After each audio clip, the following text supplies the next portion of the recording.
You're watching DX Recaps, the place where we break down movies fast, clear, and spoiler-packed. Whether you missed it, forgot it, or just want a quick refresh, we've got you covered. Let's get into the story. Far beyond the northern reaches of the Great Wall of China, two weary travelers, William and his comrade Puro Tovar, find themselves hunted by horse-riding bandits across a barren desert. Desperate, they release some horses to create a diversion and narrowly avoid detection by hiding in the shadows of night. As the danger fades, Puro reminds William of their true mission: to find and understand the mysterious substance known as gunpowder. Their mission, however, quickly takes a terrifying turn. As they rest, something attacks. Their other companions vanish without a trace. William and Puro realize they're not dealing with human threats. Something monstrous is stalking them. A creature lunges from the darkness, and they are forced to fight for their lives. They manage to kill the beast, and William decides they must take its severed hand to find out what exactly it was they faced. At dawn, the two are once again pursued by bandits, only to find themselves trapped between their pursuers and a towering fortress, the Great Wall itself. With no choice left, they surrender to the soldiers of the wall's massive Chinese army. Swiftly surrounded and disarmed, they are taken into custody. Inside the fortress, Commander Lin Mei inspects the severed limb brought by William. Speaking both English and Chinese, she questions where they found it. William clarifies, it wasn't found, it was taken. Lin relays the news to the other commanders. They're less surprised by the monster's existence than by the fact it appeared earlier than expected. Suspicious of the foreigners, Lin interrogates William about how they killed the creature. He claims responsibility, but the Chinese officers are skeptical. Only when green blood is spotted on his sword does one officer confirm the story. Though Lin still believes they should be executed. Just as the debate continues, alarms blare, a massive attack is underway. The general orders William and Puro imprisoned as the troops prepare for battle. The two are escorted to the dungeons. But due to a missing key, they are instead taken to the top of the wall. There, they behold an awe-inspiring sight. Row upon row of disciplined warriors, vast weaponry, and a precision army prepared for war. Silence blankets the structure as everyone readies themselves. Then, in the distance, shadows approach. The soldiers spring into action. Fireballs are launched, arrows rain down, and the monsters, called the Taotie, begin their assault. Thousands swarm toward the wall. Soldiers clad in blue leap from platforms on bungee cords, striking the creatures before being yanked back up.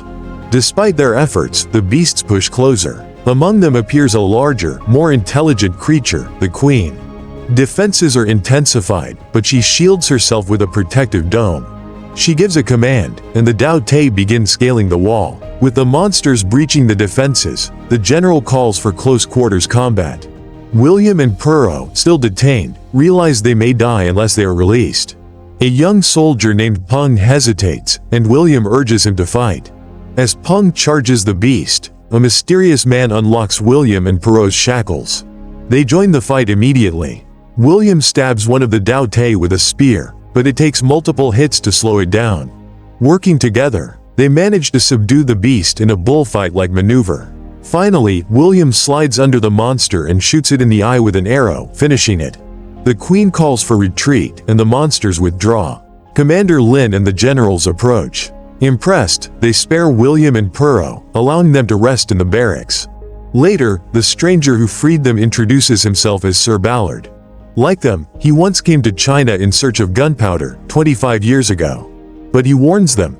Discovering it is one thing, escaping with it is another. That night, the two foreigners are invited to a banquet in their honor. During the meal, a general mocks William's old-fashioned bow, prompting him to prove its worth. With remarkable precision, William performs an impressive trick shot using 3 arrows to keep a cup suspended in midair, earning the admiration of everyone present. The next day, Lin gives William a chance to try the bungee system used by the female warriors. Initially reluctant, William refuses, claiming he has survived because he doesn't trust anyone. Lin counters that the army fights not for rewards but for trust, unity, and a greater purpose. Meanwhile, Ballard shows them the gunpowder stockpiled within the fortress.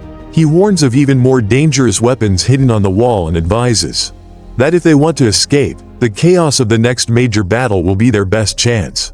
During the military strategy meeting, William is asked about a strange stone he carries.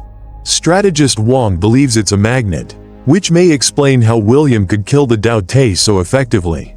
They propose capturing a live specimen to test its effects. With fog descending over the mountains, the soldiers arm their spears with a tranquilizer and prepare for an ambush. William sneaks away while a guard is distracted. Elsewhere, Ballard and Perot prepare to flee. But before they can act, the Taotie launch a surprise attack. Lin commands the death squad to counter the assault. Soldiers leap from the wall as massive rotating blades emerge to slice through the swarm. William, watching the carnage, is torn between escaping and helping. Perot insists they can't abandon William, knowing his archery skills are critical. On the battlefield, the soldiers manage to trap some of the creatures with their spears, but one Taotie quickly retaliates and eliminates them. They have only one more chance to capture the creature. William returns just in time and tells them to stop pulling the ropes. Instead, they need to wait until the sedative takes full effect. They then launch fireballs toward the beast, attempting to isolate it from the rest. Grabbing his arrows, William heads down to the front lines. Commander Lin hands him a special type of arrow that whistles in the wind, allowing them to detect when enemies are approaching. William slides down a chain as arrows fly by, striking the Taotie. Once he reaches the creature, now sedated, he ties it up and signals for it to be pulled up. But just as he does, another Taotie ambushes him. He manages to kill it, only to be blindsided by a second attack. Fortunately, Perot arrives in time to save him, and together they eliminate the second beast. They soon realize that using fire isn't enough to stop the Taotie. William fires arrows into the air, prompting Lin to arm the next volley with black powder. The resulting explosions knock everyone back, but succeed in dispersing the beasts. The gates open, and soldiers rush out to retrieve the unconscious William and bring him back inside. Later, William regains consciousness while being treated for his injuries. Lin assures him that Perot is unharmed. She asks why he crossed the wall, and he simply answers, "Because I trusted." Looking at his blackened fingertips, he notices traces of the gunpowder. Lin tells him she wishes he had never discovered it. It's a dangerous weapon, one she hopes will never be used again. She fears humanity's greed will lead to widespread devastation. Before leaving, she urges him to forget what he saw. Meanwhile, the captured Taotie is surrounded by soldiers wielding spears. Strategist Wong places a magnetic stone near the beast, and to everyone's amazement, it becomes calm and submissive. While the others marvel at the sight, Wong is taken aback when someone mentions sending the creature to the capital. He argues it should be studied instead, but he's told it's a direct order from the emperor. Back at the fortress, the movement of the Taotie triggers a flurry of activity. Perot and Ballard prepare to flee. Ballard asks how Perot knows William won't betray him. Perot admits he doesn't. They sneak into Ballard's room, where he retrieves his hidden stash of black powder. Later, William discovers they've vanished. A noticeable hole in the wall makes it clear they've escaped. Elsewhere, soldiers descend from the wall into a cave tunnel, discovering a hidden path the Taotie used to bypass the fortress. Lin gathers her generals and concludes the creatures are likely headed toward the capital. With time running out, they decide to deploy experimental war balloons, despite them never being fully tested. At the city gates, Ballard and Perot plant dynamite to blow them open. When it fails to detonate, Perot steps closer to inspect it, just as it explodes, throwing both men backward. Hearing the blast, William rushes to the scene. The soldier whose life he had previously saved follows him.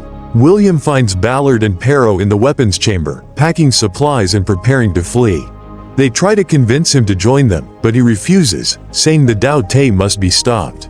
Perot insists that staying is suicide, but William stands firm, declaring his intent to fight. Frustrated, the two knock him out and leave.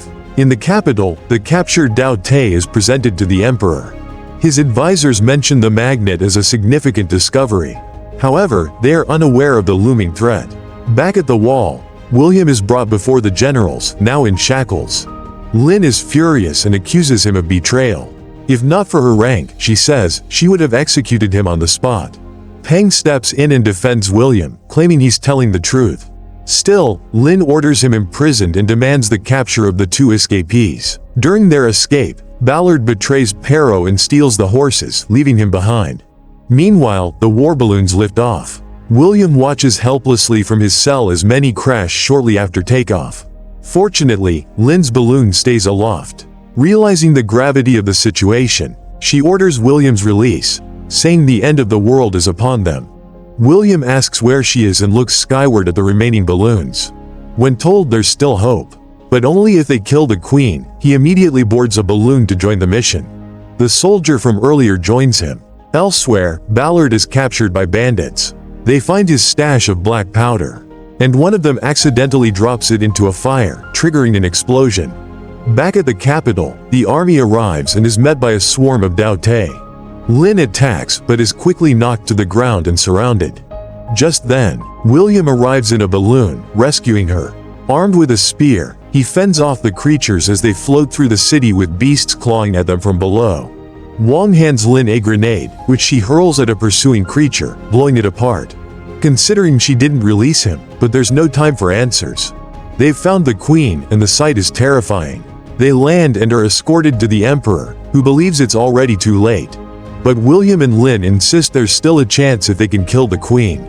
The plan is to let the captured Taotie return to its master, now rigged with explosives to take her out from the inside. They transport the sedated beast through underground canals to get close. Along the way, they are ambushed. They fight off the attackers, though some men are wounded. William checks on his injured companion, who insists he'll survive. So they press forward. But when the Taotie catch up, the wounded soldier sacrifices himself by detonating explosives, allowing the others to continue the mission.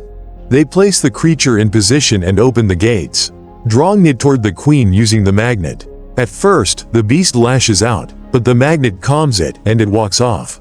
They watch as it enters the queen's inner sanctum.